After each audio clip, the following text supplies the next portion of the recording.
as we get ready for the new adventure today. It's the third day of our travel story here in Georgia. We are now at Godavari SQ Resort.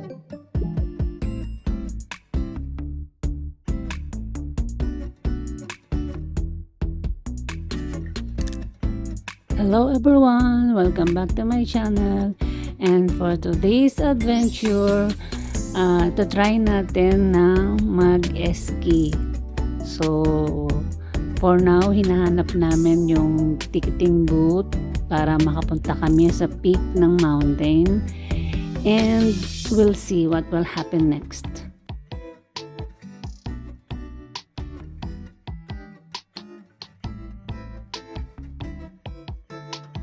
Ayan, habang hinahanap ang mga ski rentals, nag-picture-picture naman. So, ito na nga, nung makita namin yung mahaba ang pila, it comes to our mind na we cannot make it today na mag-aral mag-ski for a while dahil aside na crowded, we don't think na matututo kami in such limited time. By the way, ang rental pala is 150. Meron ka ng instructor. And yung mga basic lang talaga yung matuturo sa'yo. It takes time bago ka talaga matutong mag-ski. So, ang ginawa namin, sumakay na lang kami ng cable car going to the peak of the mountain para makapaglibot-libot.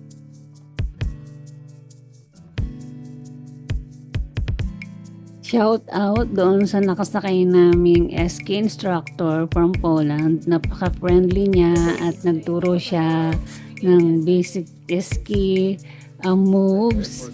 And sabi niya kung sana matagal pa kami mag-stay doon, ay tutulungan niya kami matuto mag-ski. But sad to say na at 2 p.m. ay babalik na kami ng Tbilisi. So yan, in-enjoy na lang namin yung paligid. Yung feeling ng pataas yung cable car, tapos wala ka ng ibang makita kundi puro puti. So, parang nakaka-nervous din siya, pero okay lang, carry. Ito na yung peak ng mountain and OMG, karamihan ng mga naandito is mga pro skier na mga instructor at mga yearly nagpupunta dito, dumadayo para lang mag-ski. Kumbaga talagang ano na nila, yearly vacation na nila yung pag-ski dito.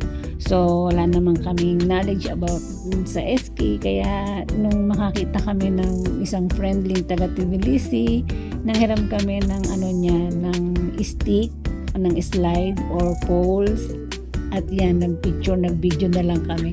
So, min-maximize namin yung time namin dyan. Na-enjoy naman namin kahit papaano.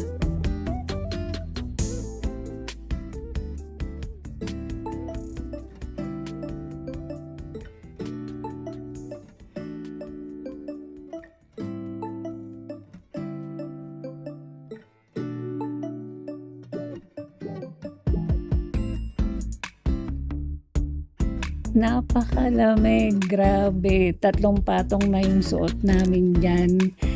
Mga thermal pa at talagang ready kami sa lamig. Pero hindi kasi kami sanay sa ganong klaseng climate. So, nag-decide kaming bumaba na. Pero feeling namin kulang pa yung adventure. Kaya nag-decide kami dyan na bumalik ulit sa taas. Pero instead na cable car, ay kami, chairlift.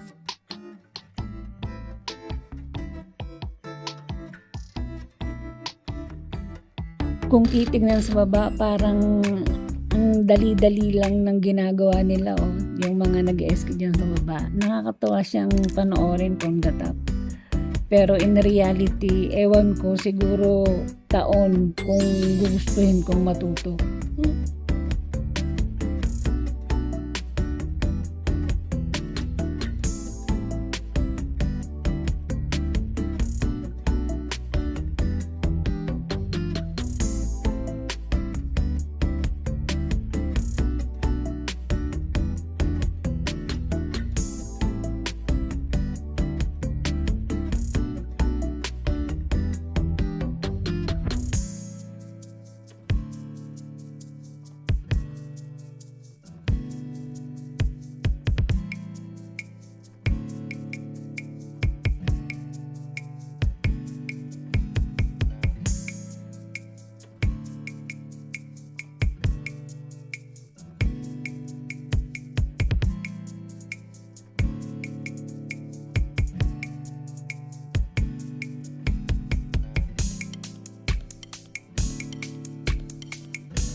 Ayan, malapit na kami sa terminal.